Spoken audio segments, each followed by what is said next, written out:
You are listening to Transreal News, the finest source for news, advisories, and forecasts for people traveling the noosphere and beyond. I'm your host, Toby Damned. And now the news in brief.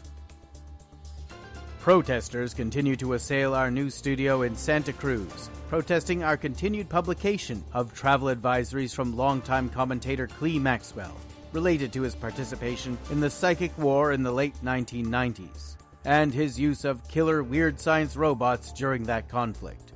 Maxwell has taken a leave of absence from Transreal News as a response.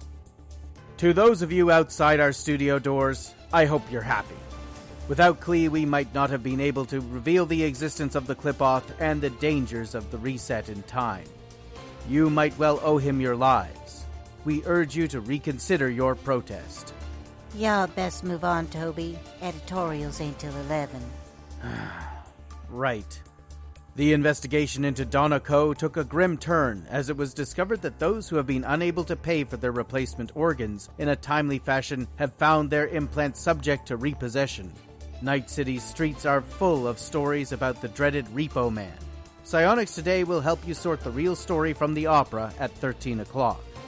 Members of the game development team of Caffeine Zombie are still on the run from intelligence agencies across the globe. It appears, however, that they have turned their impressive stealth, survival, and computer skills toward fighting back.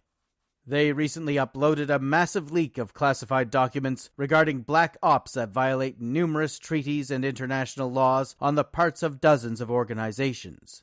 For more details, you may wish to tune into some more conventional news source. In sports, Bob Harmon, planar adventurer, blogger, and internet celebrity, made future history in the 32nd century after becoming the first man out of Era to win the Path of Bone, a grueling competition to survive some of the most inhospitable possibilities in the multiverse. He returned to the 21st century triumphant yesterday. Coming up, we have an exclusive interview with Mr. Harmon from our own Yaron Eorin in this landmark moment of cooperation between time streams. And now, your time-space forecast with Walter Haversquirrel. Thank you, Toby. Listeners, most of Eastern and Central Europe can expect a front of the 18th century coming into the weekend. Expect confusion about whether or not you're at war and with whom, as imperial pride temporarily starts intruding on the zeitgeist. There is a strong chance of a return of Habsburg Germany or the Austro-Hungarian Empire. Russia can expect a more muted version of this phenomenon, but I suggest any man with facial hair quickly make up a forged beard medallion, as there's a high chance of the imperial shave returning on Tuesday. Thanks to the effort of some of our influencer followers, the Monterey Bay will be experiencing an artificial surge in 70s depravity. Mr. Damped, are you with me? I'm sorry, Doctor. I was lost in thought for a moment there. And where exactly did you go? Another newscast. Toby. I was imagining running another session. I do hope you will write this one down too. They're most engrossing reading. A great window into a fractured psyche, I would imagine. Mr. Damped. Toby. May I call you Toby? Okay. I don't see you as a fractured psyche, as you call it. And I promise you, I'm doing very little Freudian analysis on the contents of these fascinating daydreams of yours. I am genuinely enjoying them. How long's it been like Nobody else saw it that way. Do you want to know what I see? Sure. Tell me about what you see. I see the works of a fantastically creative young individual with more amazing ideas than he knows what to do with. Your imagination is truly one of the most vibrant I've ever seen. What I think is that you have such an incredible creative output and such a steep need to express yourself that it has started spilling out into your everyday life. Being a reporter on a world gone mad is probably a great deal more interesting than being a forgotten employee in a basement office. How long did they forget you down there, Toby? I was on the payroll doing nothing for 17 months. I did my best to make my own work and take care of the company as best I could. I even kept asking for more work and getting ignored because of that stupid departmental shuffle and the promotion freeze.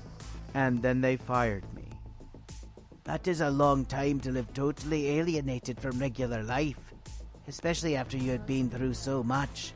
Divorce is hard on everyone, especially after such a terrible loss. Yeah, it was pretty hard. But I would like to think I'm tougher than that. I mean, is that all it takes to break me? There's that word again. Broken. Do you really think that you are broken? I do. I mean, I must be. Wandering the streets raving about barbarians and arthropluria? That isn't the actions of a man who has it together. What I think is that in the absence of any sense of purpose or meaning, especially after 2 terrible losses, it was easy for your imagination, being such a fertile one, to run away with you.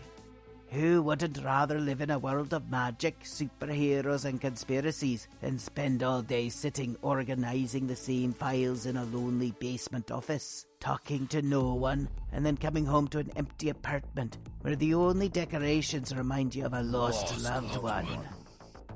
I know I would. I guess. I think you did admirably coping with the things most people couldn't dream of handling, Toby.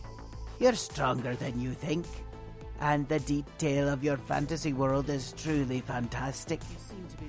When you're ready to go back out into the world, I think you have a career ahead of you as a writer, and putting it all down, it might help you more than I can. I mean, consider how thoroughly you explored the themes of death and rebirth over and over again. I thought we weren't doing a Freudian analysis. It was a literary analysis more than a psychiatric. Toby, like you, I was also young and idealistic enough once to take a BA in English. That's fair. I want you to write this all down. Not to document a fractured mind, but to help you find more effective channels to release all of your creativity. I suspect if your imagination is given a safe outlet, it will help you get greater command over your mind. All right. I've had worse assignments. I'm afraid this is where we have to leave it off for now, Toby. I recommend you take some time out in the garden and see if it helps you be in the here and now and not dwell in your imagination. And then I will see you in group therapy in the afternoon. Okay. Thank you, Dr. Call Me.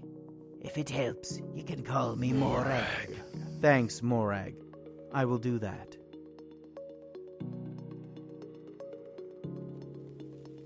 The Transreal News was created, directed, written, and performed by Brian C. Rideout, and produced by Stormhead Productions, and is released under a Creative Commons by Attribution, Non-Commercial 4.0 license. This episode of Transreal News included music and sound effects from Pixabay. For show notes or contact information, visit trans-real.stormheadproductions.ca or visit me on Twitter at transrealpod. I love hearing from my audience. If you have comments, questions, or an idea for a news article, please by all means drop me a voicemail. Check out my homepage and look for the heading Tell Me What You Think in the sidebar. Then just hit record to tell me what's on your mind. Thank you so much for listening.